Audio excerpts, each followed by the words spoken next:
Today we're having a live stream, no guests. So we want you to pop in, join us, and have a chat. I'm Kevin. And I'm Brian. And this dope hat right here is Tough Luck Apparel. You can find them on Instagram and on the web. So yeah, man. Yeah, it's been a very interesting past couple of years, and it's been a while since we done one of these live podcasts. But a lot of stuff that we used to talk about is coming true, It's coming especially true. during the Yeah, job yeah, market. yeah. Like when I go on LinkedIn, it's crazy how many people can't find jobs. Oh And man, I was just telling my buddy the other day. He was asking me about LinkedIn because he knows that network a lot on there. And I was like, man, like, I mean, yeah, I'm on there a lot still for networking purposes and marketing, but like, I don't even open up the feed anymore because it's just depressing. It's just people getting axed left and right, tech, gaming industry. Like it's a bloodbath. It's really sad to see. I mean, this is the same stuff we've been talking about for a while, and now it's happening. exactly. I mean, like people have like 10 years of experience, and they're unable to find a job. Have you seen like some of those posts? As guys like, "Hey, I'm going homeless. Uh, Yeah. living Or in my like car." starting GoFundMe's and stuff like that. Mhm. No, that's crazy. Like this guy got 20 years experience, and now he has to start a GoFundMe. And you know what? You know what the employers are probably telling them? Oh, you're overqualified. You're more than qualified for this role, so we can't go with you. Because I've been Yeah, man. seeing that a lot on LinkedIn. Like you're saying, 15 years, 20 years experience, just getting denied left and right, people going homeless. I mean, I'm grateful for my family that if anything ever went really bad, I have family that's still alive on the East Coast in New York. So but not everyone has that. Some people have no living family left. And what do you do when you lose your job and then you're living out of your car? And it's very tough to come back from an event like that. Yeah, exactly. Especially because they're gonna be like, "Oh, why do you have this massive gap on your resume? Because I can't find a job." But then they're gonna use that to be like, "Oh, what were you To doing deny during that you. time?" Yeah, Yeah, yeah. They're gonna say, "Oh, okay, Mr. Samuel, we see that you have a 4-year gap on here after COVID. What's that all about?" And he's gonna be like, "Well, I was out of work. I couldn't find a job, had to move back in with family." And they're like, "Yeah, yeah, we're gonna go in another direction." yeah. And I feel I feel especially sorry for like kids getting out of college and Oh now man, they're gonna no be experience. no experience. No experience. So A, they got no work experience. B, they have a degree that at the moment is worthless, especially for tech. Because one thing I've noticed with tech is that, having worked in it, for a little bit, you see on these job postings, they want, for entry level, we're talking 1 to 3 years of experience. So they don't really care about a bachelor's. They don't even really care about a master's or a PhD. They want to see, okay, I worked at X company for 2 years and now I'm looking for new employment. Okay, great. We'll bring you on. So we're in really interesting times right now, Kev. Yeah, I mean, what the youth is gonna have to do, they're gonna have to start their own businesses however possible. I mean, that's not easy, but I mean, if you can't be employed, you can't just What sit else you around gonna doing nothing. Yeah, You what gotta else you gonna do? I figure guess like in something the out. tech, I guess in the tech industry, you would do like stuff like Upwork or Fiverr, Yeah, they got just like like different like gig freelancing. gig work, freelance stuff, 1099. But then that's hard to survive on just that. I mean, Most but people these days need like a 75, 80K salary to just to pay rent. I mean, the It's problem like, is even all the gig work's disappearing. You got Waymo, these driverless cars. So, before people used to fall back on ride shares and delivering food and stuff like that, but now they're taking that away. So, Yeah, What's it's gonna happen like next?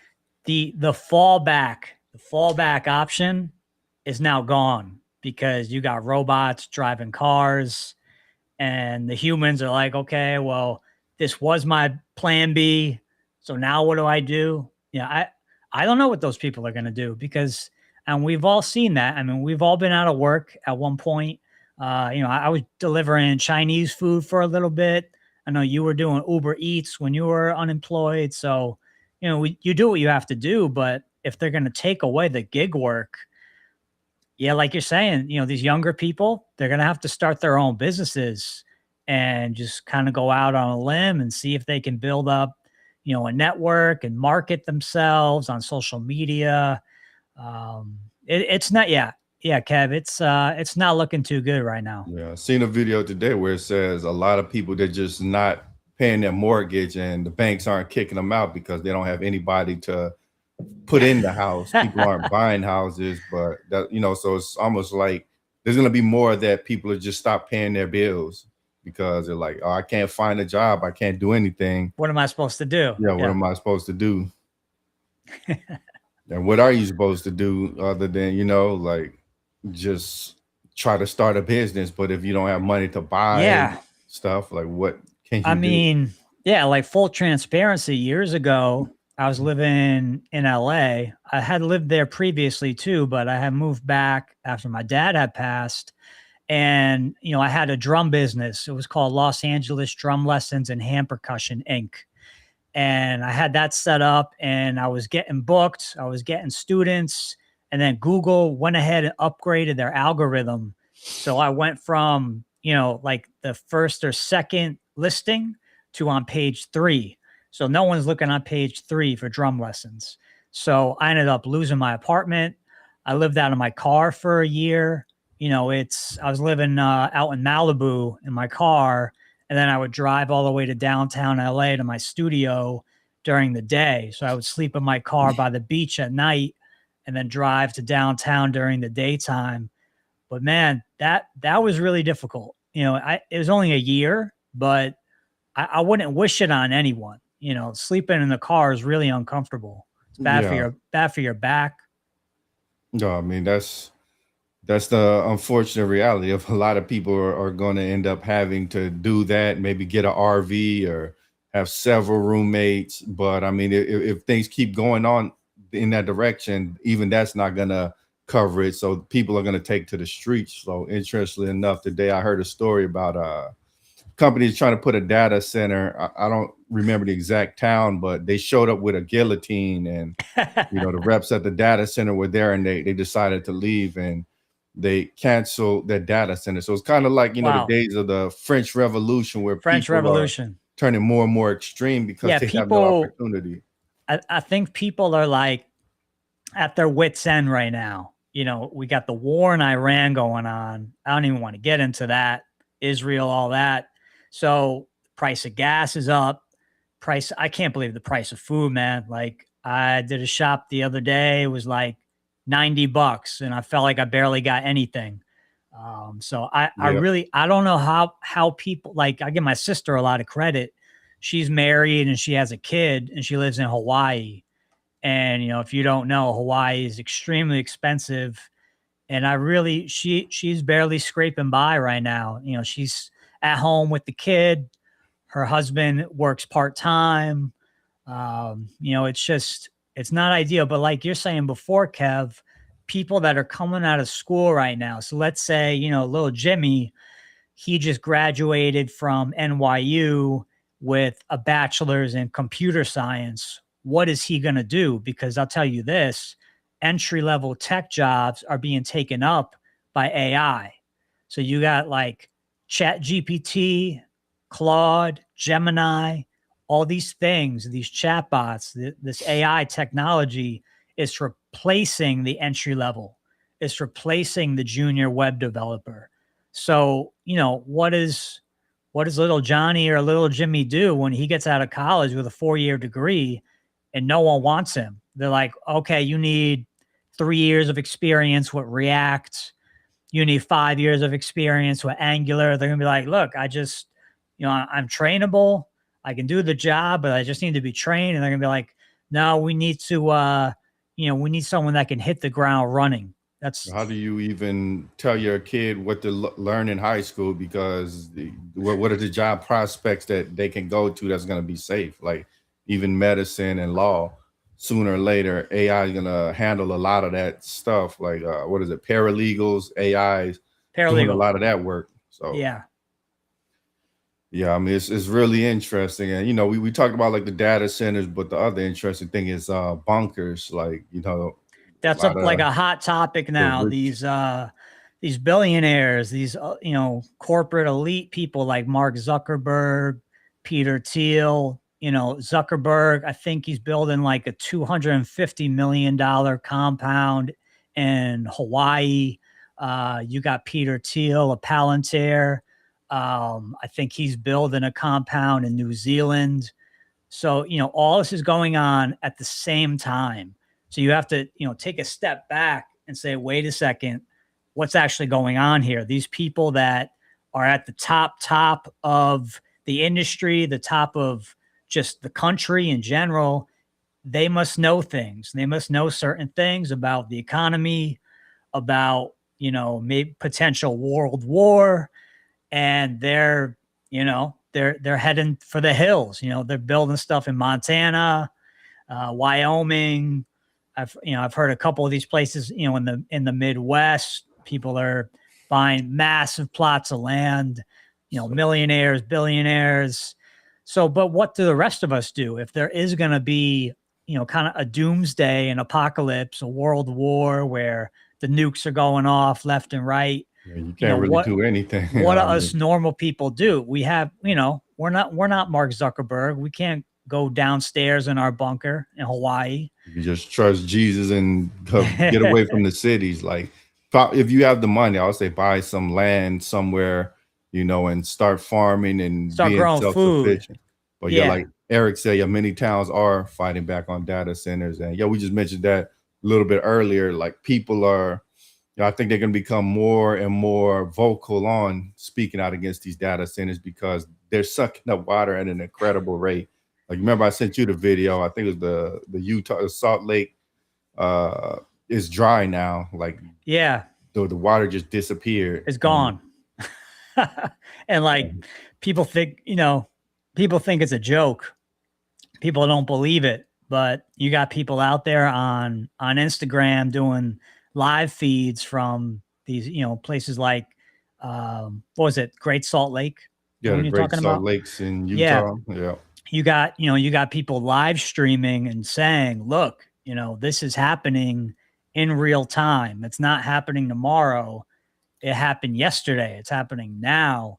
And as a people, we need to fight back. We need to protest. Like you said, it feels like things are moving to a point where it's like the French Revolution, just a complete political uprising of people that can't get work, people that have 20 years of experience in tech and they can't get hired because That's they're being told they're probably why they're building those military robots that you see them on the videos now. They're holding guns, shooting, stuff up. Like they're gonna need somebody to quell the uprising. So I think that's what all these data centers are for, is to kind of power the surveillance state. And Yeah, that's what I think. I don't think, they're saying, "Oh, we need the data centers for the AI." But I think, seeing all these billionaire bunkers being built right now, these safe houses, I think the data centers and the water that's being used is actually being sent to these underground bunkers. yeah, And just the American government isn't, they're not going to touch it. They're not going to talk about it. They're not even going to deny it. They're just not going to talk about it on the news. So then you got people taking to Instagram, to TikTok, showing people, okay, the lakes are drying up. These data centers are not good.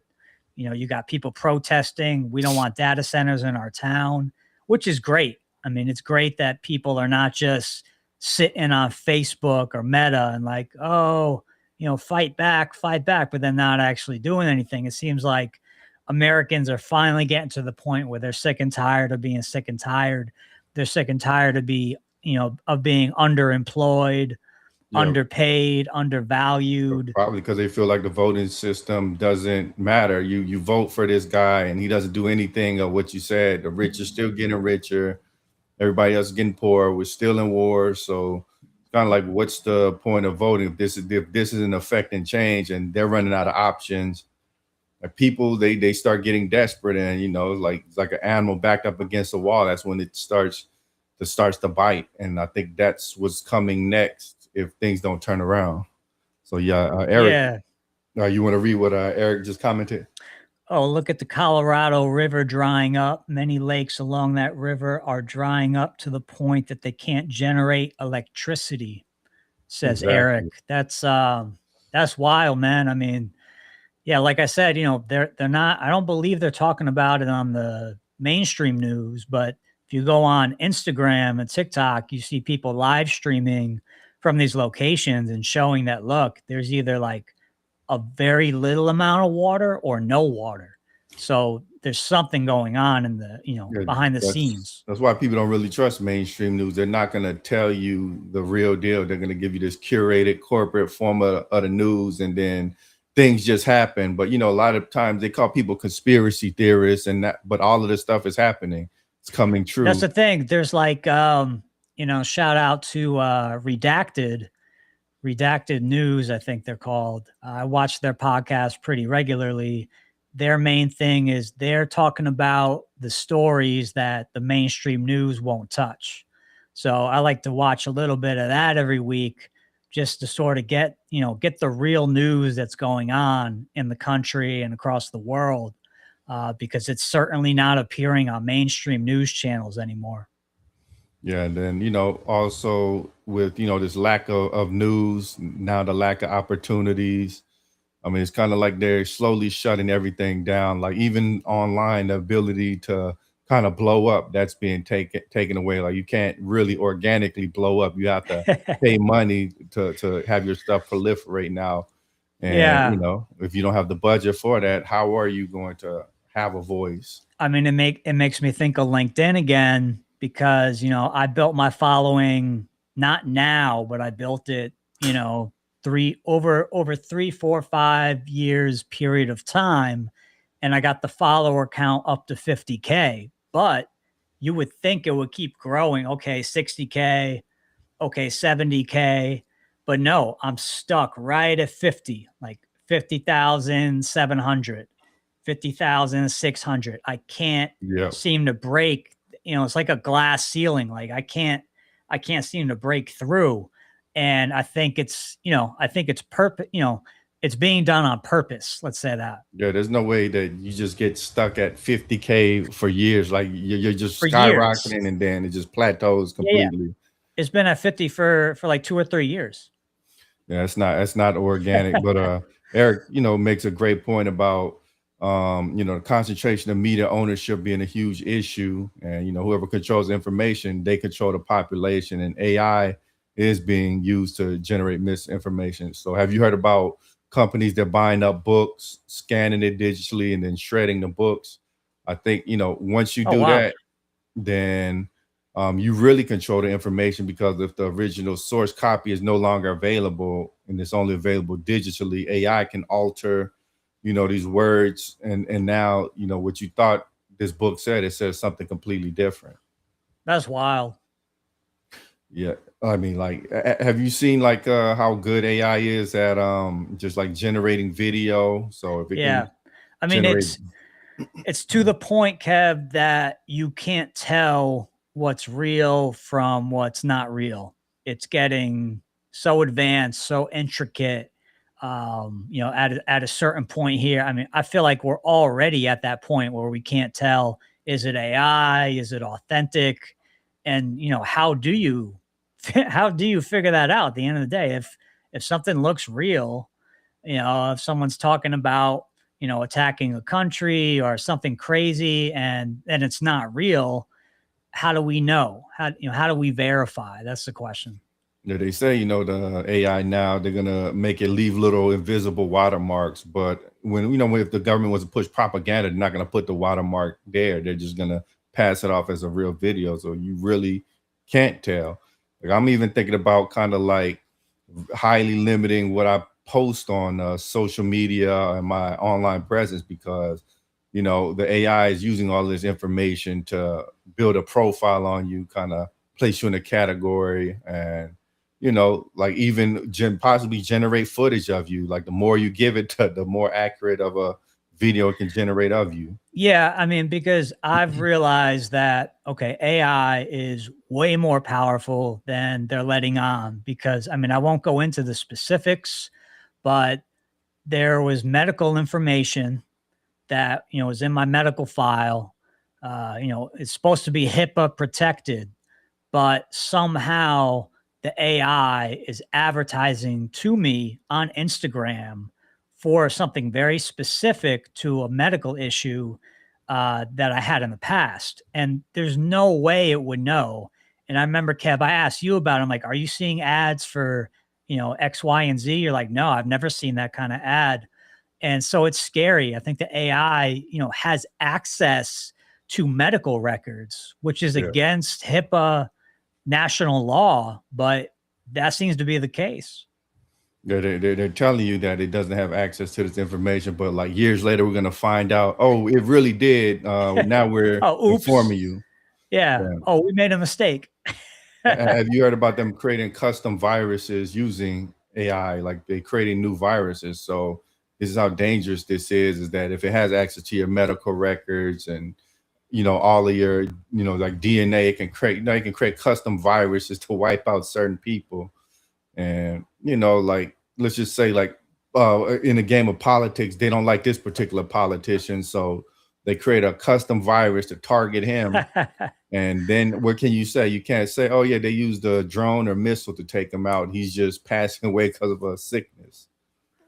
That's crazy. But yeah, I mean, it's the most shocking thing to me out of all of this is the billionaire bunkers that they're actually building. Zuckerberg in Hawaii building massive underground bunker. It's signaling to me that, these billionaires who have access to information that the average Joe does not have access to.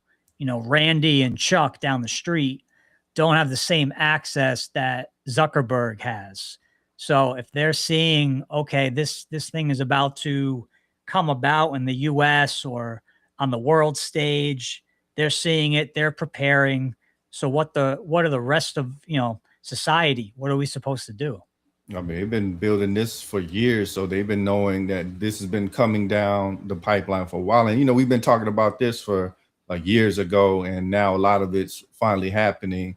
But now it's really starting to accelerate. Now we're seeing the rivers disappear. These data centers are going up everywhere. Nobody can find a job. People have 20 years experience. They can't find a job. So now, now people can't say, oh, that's just conspiracy. They can't just ignore it because it's right here. It's like, That's the thing. Like you said, we've been talking about some of this stuff for years now, and it's all coming true. It's all happening. The AI is slowly taking over. These data centers are a real problem. Really, we need to have political uprising against the data centers. We can't allow the tech billionaires to keep building these things, negatively affecting the environment, because it doesn't make sense. The politicians will say, oh, there's global warming and the polar ice caps are melting, and oh, don't use plastic, and don't use a real straw, and like all this stuff. Meanwhile, they're building all these data centers that are sucking up resources. So it doesn't add up, I guess. I mean, Texas just had to put a pause on, like, I think it was like 1,800 data centers they had planned, and the amount of power it's going to use was 5 times the amount I believe that the grid is capable of, or that's already being used. So, how is this not causing climate change? But nobody's stopping.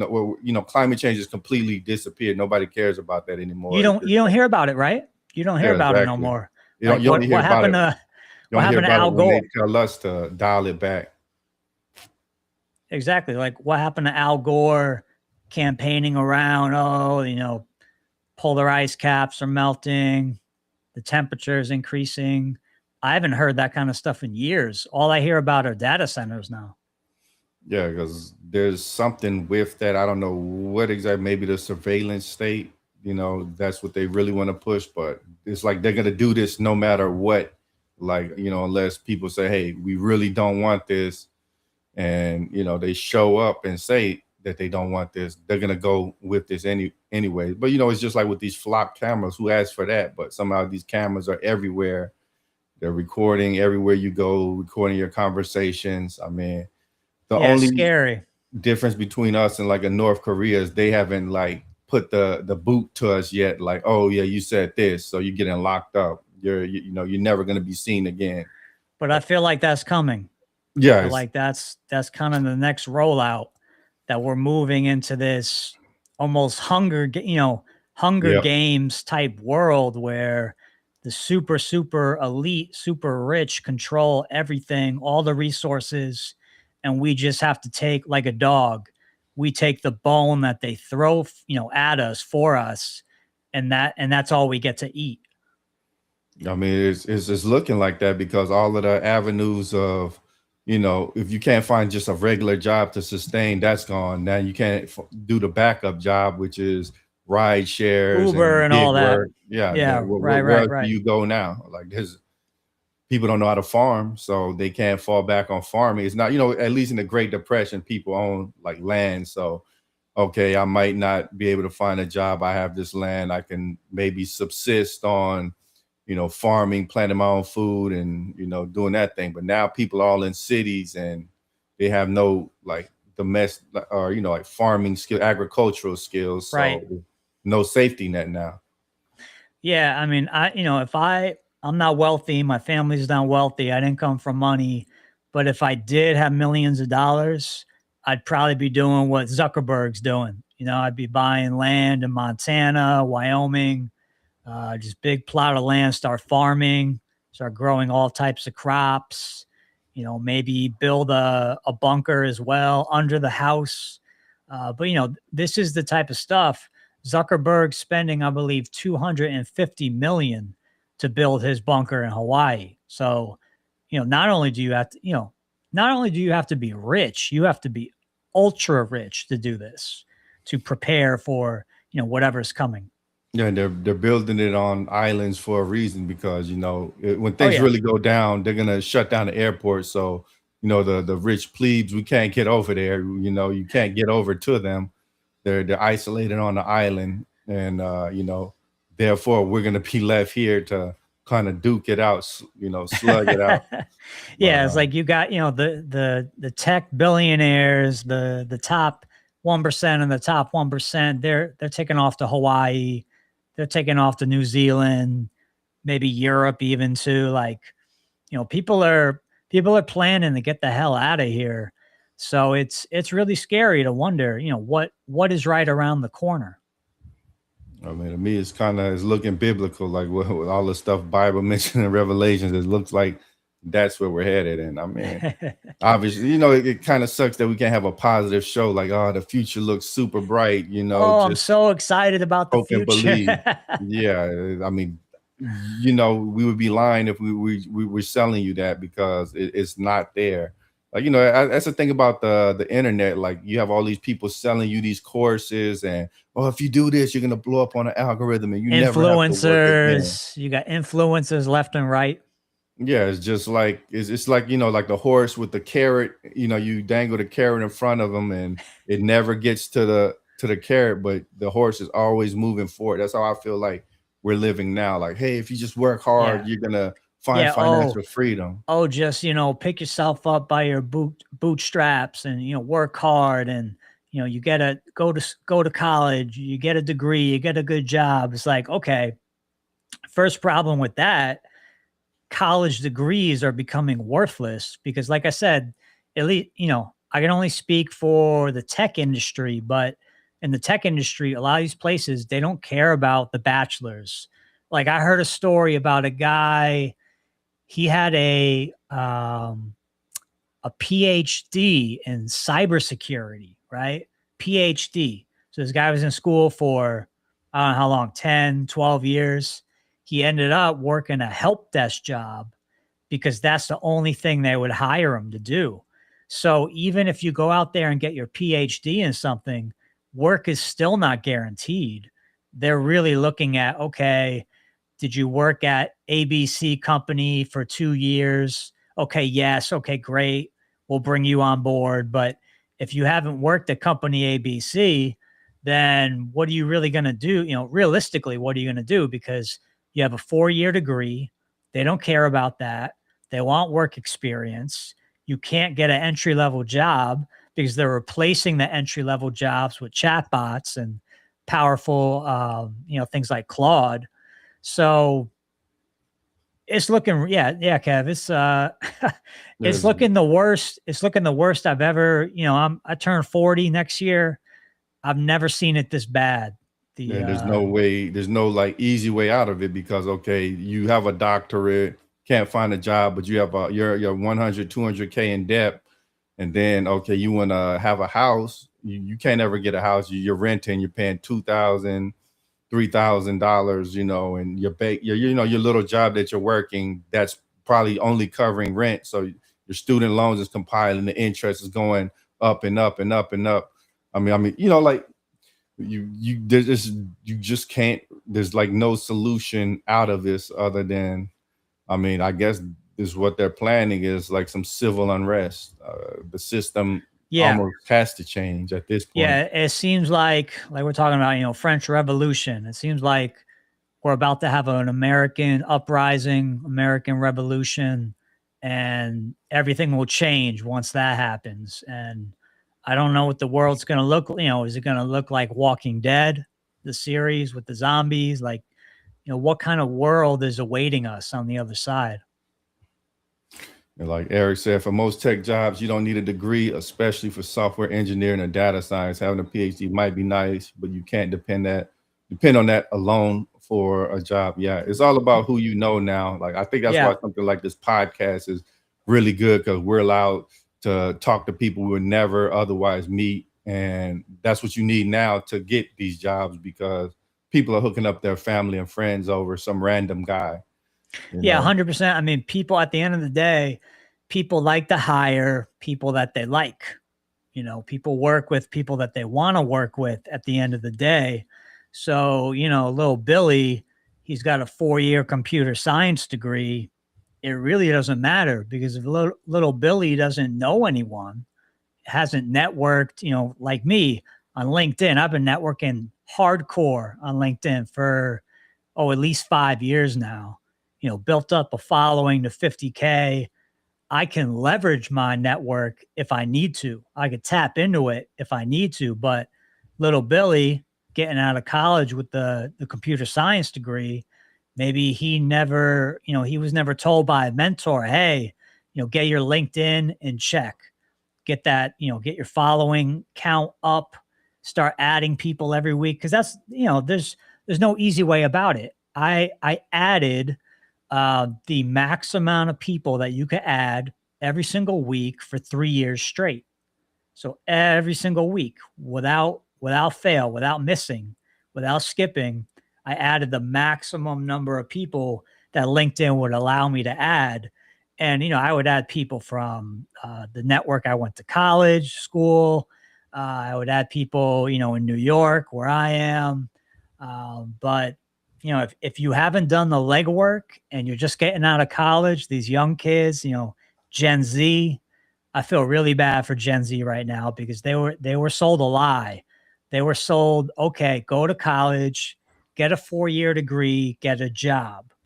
Now that that math is not adding up. Yeah, I feel sorry for them, and I feel sorry for like if you're like 45 and over because you start getting to the point where ageism is into play, and you don't have time to retrain your skills, but you also don't have retirement. So, what are you going to do when you don't have enough money to retire on, but you can't find a job because they think you're too old, and you don't really want to retrain your whole skill set? And like for me, I know, that happened. There is ageism in the music industry, 100%. Because I used to live in LA. I was a session musician. So a session musician basically does studio sessions, live gigs, stuff like that.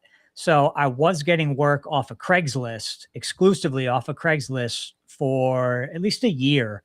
And then I hit 30.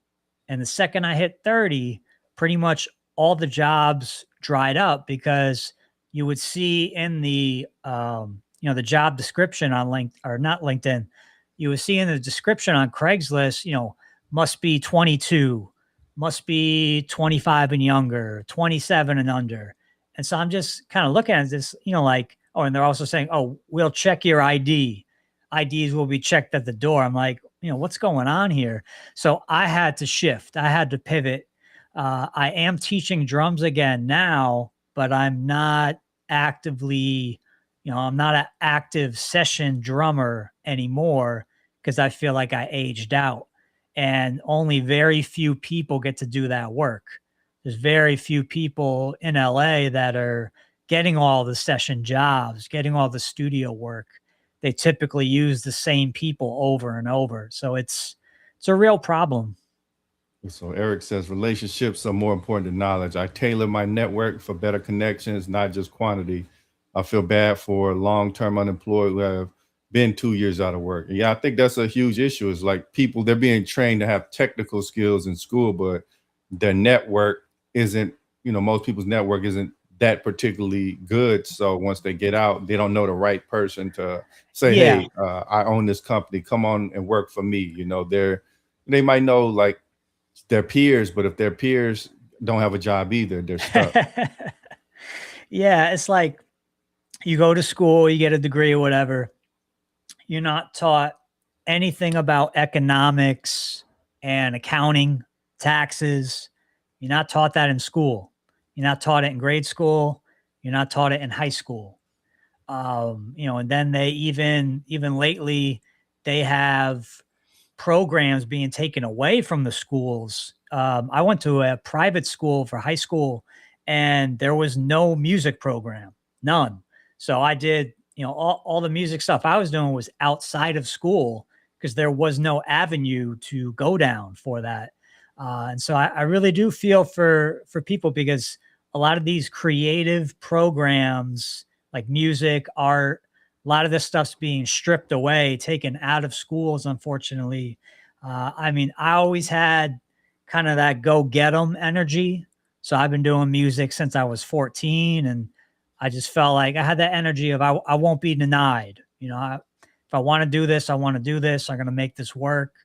And it's definitely a non-linear path playing music, has its ups, has its downs, but I wouldn't trade it for anything. It's a real passion for me, and I'll always, even if I'm 80 years old, I'll still be banging away on the drum set, whether I'm playing with people or playing by myself. That passion doesn't die. So Eric said ageism is rampant in tech, as we know, but also in other fields as well. It's sad that other companies are losing out on decades of proven experience. So yeah, David said that's a nice chain, by the way. But yeah, Appreciate that. Appreciate that. The thing is that yeah. Okay, David also says I agree on the network stuff as well. When I teach, I always make a point to talk about networking. And then Eric says it's easy to get rid of the arts and similar programs because of the focus on STEM, which is unfortunate. Students should learn economics, accounting, and business skills by the time they graduate. Yeah, they should, but I think the key that they want to push is to not teach them so that they become, like debt slaves. Like if you're not taught about credit cards and checks and, all of that, being financially responsible, you're just going to go crazy, and that fuels our system.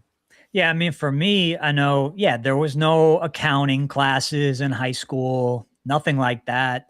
I had to learn how to do taxes by my dad. My dad, he was self-employed entrepreneur. He would do his own taxes for his business. And so I learned everything I know now about taxes from my dad. But, if you don't have a parent that knows what they're doing and you're not learning it in school, then, you just have to trust that, okay, the accountant is going to do a good job, but, not all accountants are equal. the ones that are really expensive, they're expensive for a reason. Yeah, I think you know, obviously, like I'm somebody that's a self learner. I can go and grab a book or ebook and teach myself, grab a course, teach myself. But a lot of people, probably most people, are not like that. They need someone to grab them by the hand and say, "This is how you do this." So, if their parents aren't showing them these basic financial ABCs, they're never going to learn it until it's like, "Whoa, I'm drowning in debt.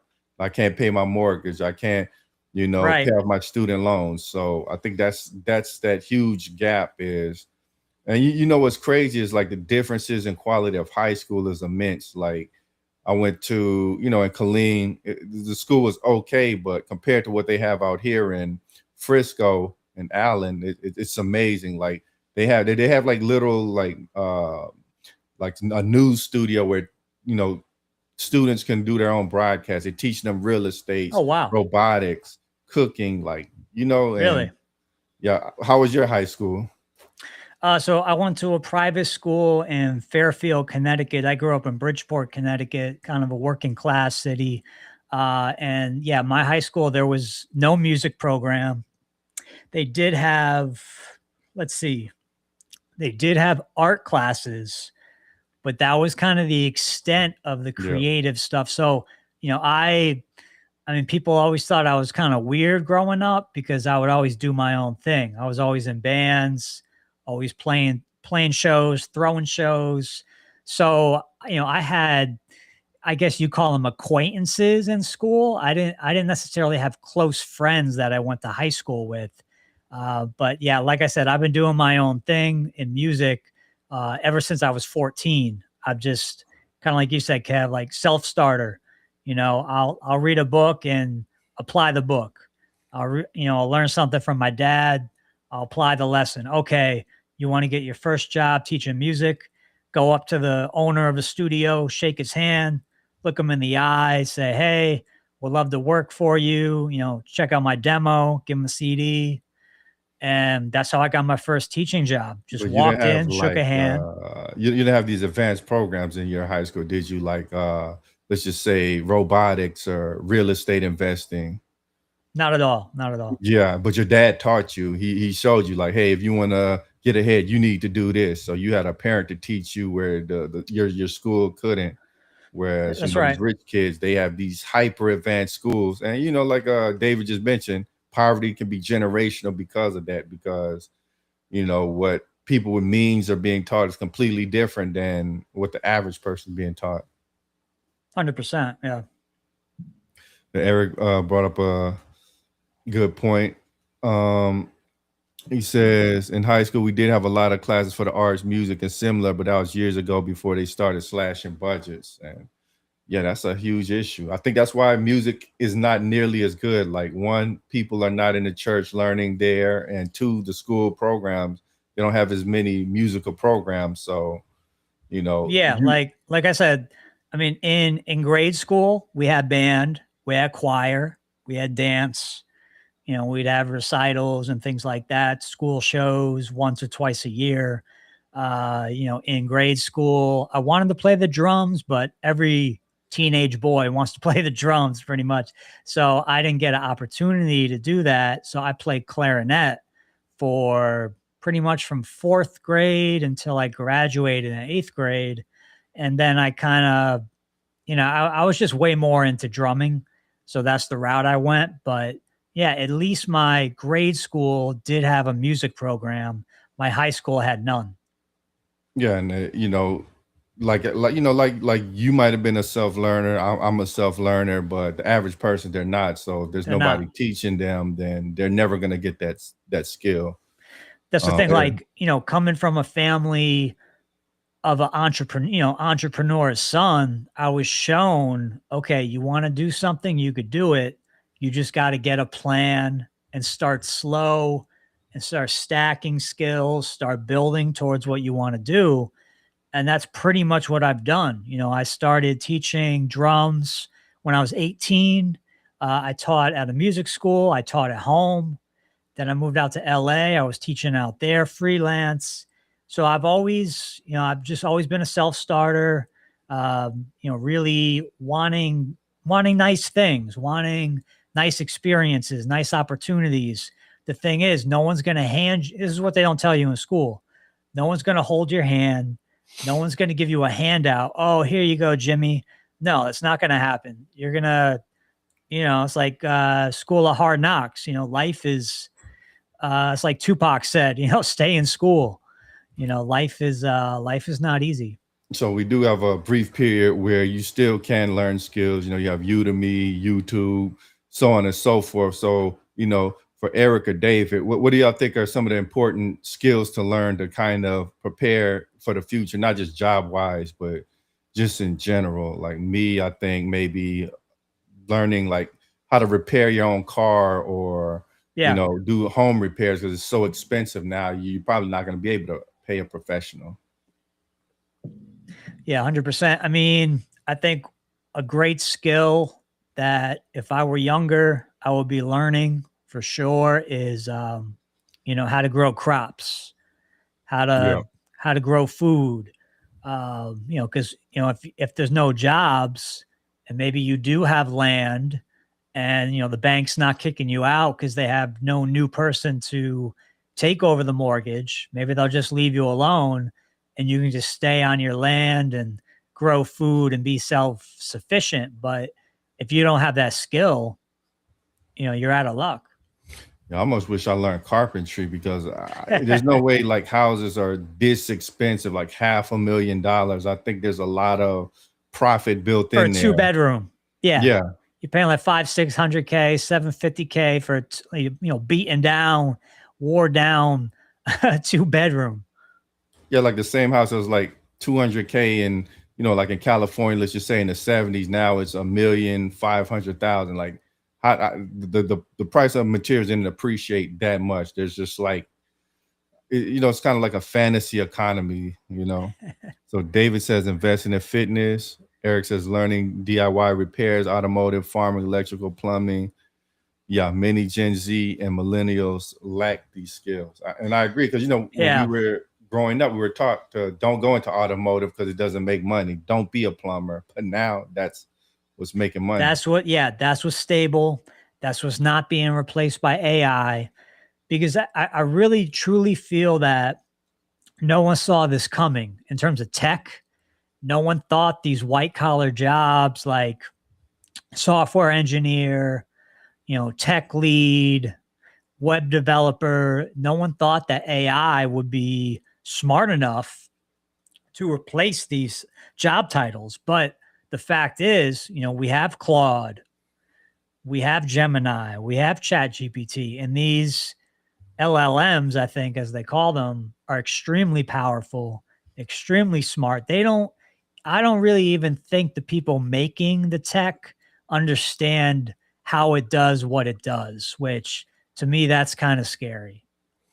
So Eric mentioned that's why he learned woodworking because he can make furniture, which is better quality than the stuff they sell for big bucks. And I agree. Like even food, the quality of food drastically declined. Like because they all use Cisco. They're getting the ingredients from the same source, maybe like Tyson chicken, all these sauces and stuff from Cisco, and they just like making slight alterations. It doesn't taste that good. And the furniture, you're paying hundreds of dollars for something you just snap together, and they're doing it because they can, because you don't have the skill to make your own. Yeah, and then like of course there's the luxury brands. It's like, okay, something's being made in China for $3, but you throw Gucci on the side of it. Okay, now it's going for $300-400 when it took $3 to make it. Yeah, like if you go on Alibaba, like this, you see dope looking stuff and it's like $5 or $3. But some companies buying it, taking it to Amazon and selling it for like 50. And a lot of people are getting caught into that. The Chinese manufacturers, you remember when Trump first started the tariffs, they started exposing a lot of these companies like, hey, we're making this luxury brand in the same factories we're making this cheap stuff.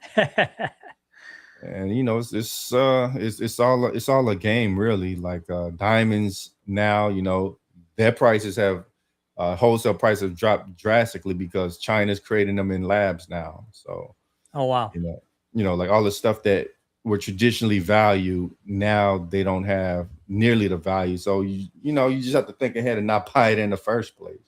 Yeah, and then, to go back about the jobs, like if I saw this coming, if I knew what the world would have turned into, I probably would have been an electrician or maybe HVAC, something kind of technical that, these robots aren't going to be able to replace, at least not in the short term, are not going to be able to be replaced by AI. But, like no one saw coming, like I was saying, the software dev jobs, the web developer jobs, these are all being, at least the entry level. The entry level is being eaten up by AI. And it's really sad, but, the businesses are just kind of like, oh, well, this AI could do the job of three people and it doesn't have sick days and doesn't take breaks and it doesn't have 2 weeks vacation every year. The AI just works 24 hours a day. So that's kind of what we're going up against. We're going up against a technology that never sleeps. So I think the path forward in terms of just what we as humans do is going to be kind of combining engineering with the trades and building these self-sustaining communities.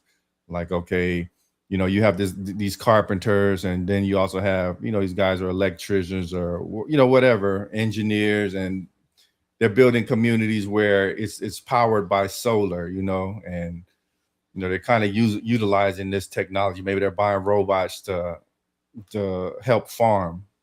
Like, we're going to have to almost go back to tribes, I think, like people coming together using their skills and building these like micro communities, because Yeah, I think like barter. When I was a kid, my dad belonged to something called the Barter Network. And I remember I had braces as a kid to get my teeth straightened. And I just remember, yeah, my dad paid for that with barter. He owned a window and carpet cleaning business, and so he traded. I think he probably did the woman's windows in trade for what would have been $5,000 for braces. So I think we'll probably start to get back to a barter type of system, especially if these jobs keep drying up. At a certain point, someone's going to feel so beaten down, so worn out from the job search that they're finally just going to quit and say, okay, I'm just going to move back in with family and call it a day. what I kind of see in the future is communities localizing. Like, I think people are going to start disconnecting from the internet, and they're going to just focus on their local community, and that way prices are going to start to normalize. Just the fact that we have the internet is the reason that people can instantly raise the prices. Like, oh, people are paying this, we have all this data that people are willing to pay that, and they're always raising the prices just to the point where you're never getting ahead. But once more and more people back off the internet, back off their phones, and there's less data coming in, then there's less of an ability for them to do stuff like that. 100%. Yeah. So yeah, I mean, it's interesting times, and like right now is the time where you have to take the opportunity to think of how you're going to adjust your skill set, or what you're going to do, because once it happens, it's too late. Right. And also, we were talking about before, kind of living in a more of a surveillance state. I know I was in Europe when I was younger doing music, and my band was in England, and I remember we were in this town called Leeds, UK, and there were cameras on every single street corner. And I couldn't believe it. Anywhere you would go, there were cameras on you, and I feel like the US wants to do that. Yeah, they already got those flock cameras everywhere. Like, it's hard to see because they're making them kind of inconspicuous, but you know they're there, and it's happening. The surveillance society, the people don't care about it now because the government is not kicking in your door. But once they do, now you're going to see why. Like the founding fathers, they spoke against this kind of stuff. And it's unfortunate that it has to happen first before people believe it. But that's kind of like where we're at now. Yeah, pretty much. I mean, like we're talking about, people are going to have to go back to bartering. I've trade you this skill for this skill.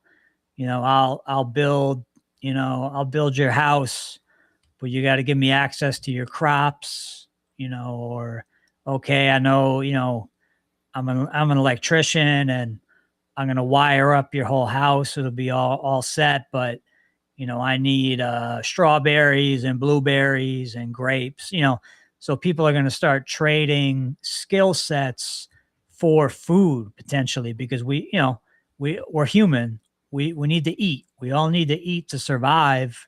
And, it's just how we were built. So we're built to be resourceful as humans. We've grown from very primitive people to quite brilliant in these days. But I guess we're not so smart because the economy, the government, it's not looking so hot right now. I mean, like you mentioned, we're going to have to act like money doesn't exist because, like just the fact that the government can print up however much money it wants when it wants, and that just causes massive amount of inflation.